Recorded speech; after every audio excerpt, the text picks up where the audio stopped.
I want to take this opportunity to thank everybody. And also thank you, Carolyn, for this. This is amazing. It's blowing my mind. It's so awesome. Um, okay, farm. Coil oven sky.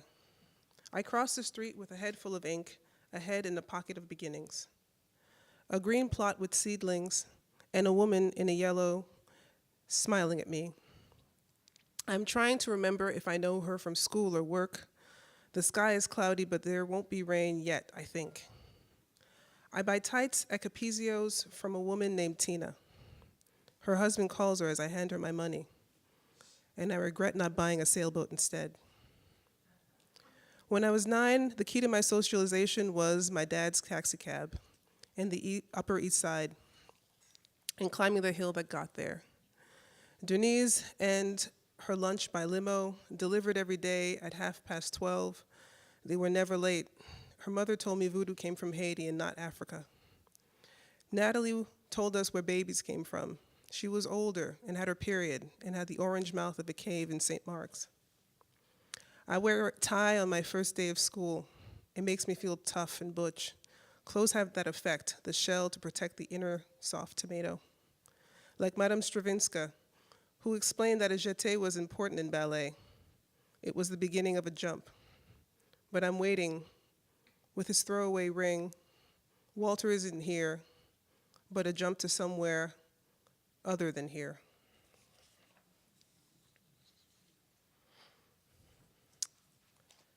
This piece is called Birthday Candles.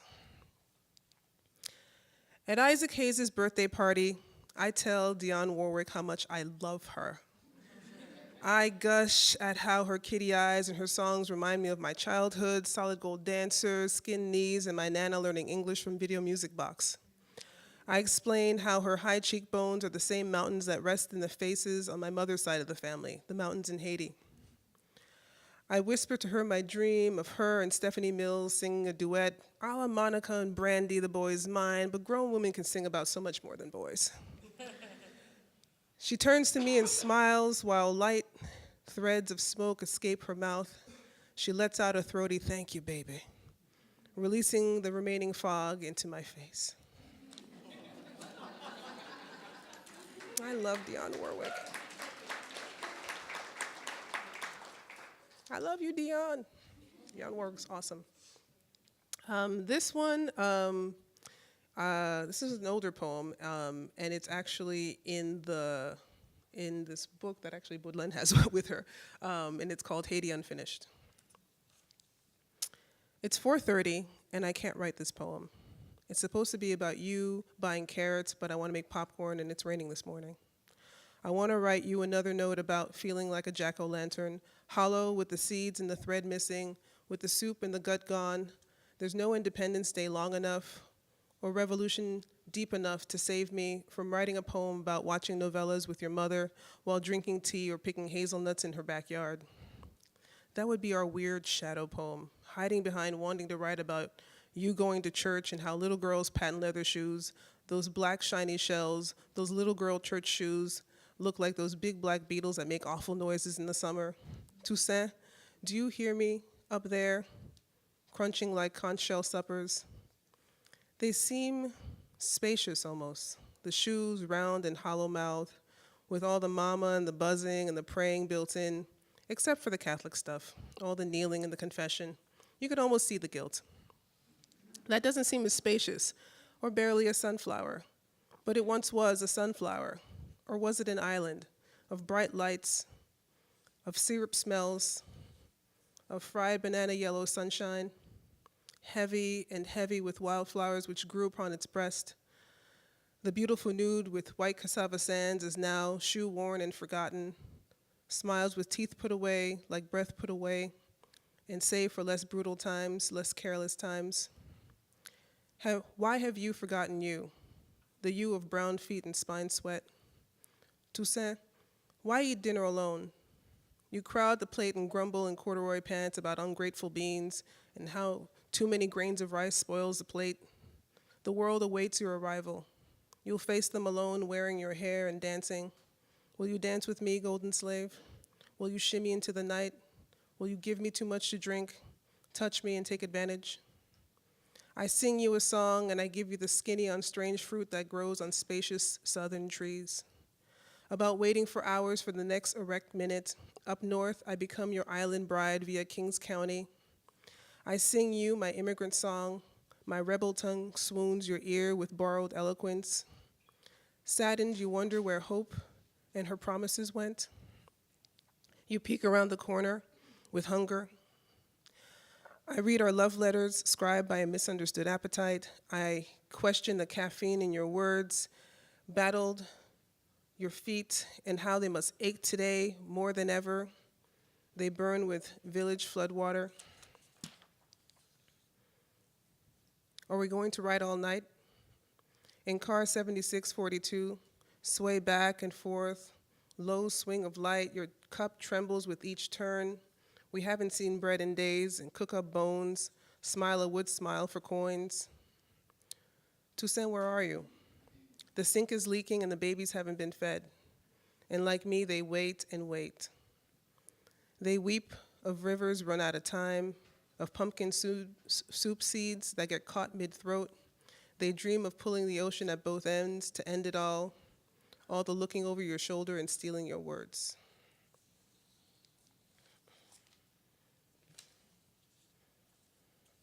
My next piece is called Miscarried. In the third month of letters, the waves were not perfect. Their distrustful tossing and exchange resembled our commonplace sorrow that spread across the city like spilled wine over a fixed night sky. As a gesture, you reached outward, and with the whole of your body, chin forward, the tumble of breast, only a gesture does the embrace comfort life's private wars, like small bundles packed tightly on brown shoulders. The fog hangs from street lights outside your window. The elevated train is a ghost on days like this. Rain, wet, fast, and screaming, it cuts through dimness and thoughtless hauntings. During the prelude, you ask where we were going. And like Tony, you mourned the loss. We read the lines and did what they told us, the limbo of what they didn't say, said and unsaid. The present longs for closure, seen and unseen, yet there's no such place but the road of what's left to right. The homes smile on dead-end streets, and under worn rooftops, their tabletops lay in pale silence, like a breath drawn in and held for fear of being left behind, for fear of being forgotten. But we never questioned where we were. Would it be possible to discuss this with you? They say a face stains an ordinary life, a life that leaves soup to cool on the counter and laundry to pile, while there's much of you to spend. In your round mouth, the face is paved in stones. The time between us won't last. In an instant, the steel river exposes its bones and spits them forth. I watch as I breathe in the promise of something undelivered. How's everybody doing? I was feeling kind of heavy for a second. I was like, whoa, it's heavy. All right. This poem is, contorted. I am the broke down dummy, folded at the knees, loose jaw jabber, straw-brained instead of pea. See my joints bust at the seams and the leisure in spilling. Let me spin and split my bended back, ridge-ridden spine, your twisting horse, to fit my ill-fitting trap, to fill my box called a home. One size fits all experiences, and if it's blue, then it had to be.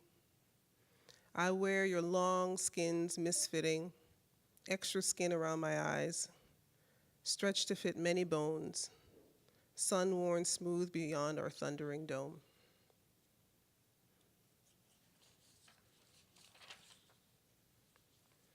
All right, I have like 3 more pieces to go.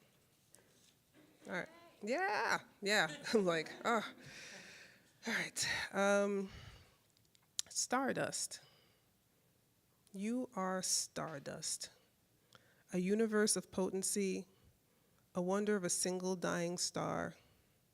My sweet torch, negligence sprout you, your infinite blackness growing with fevered potential. What power must lie at your core?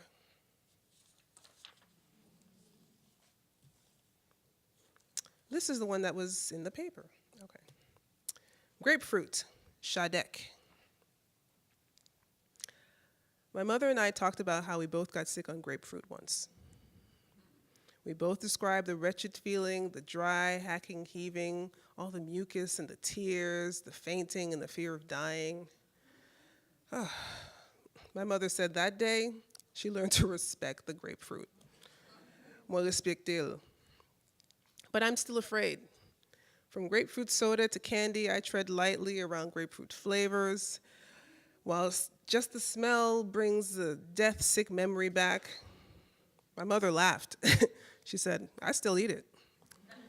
Except now I know. Moi connais, moi respecte-le.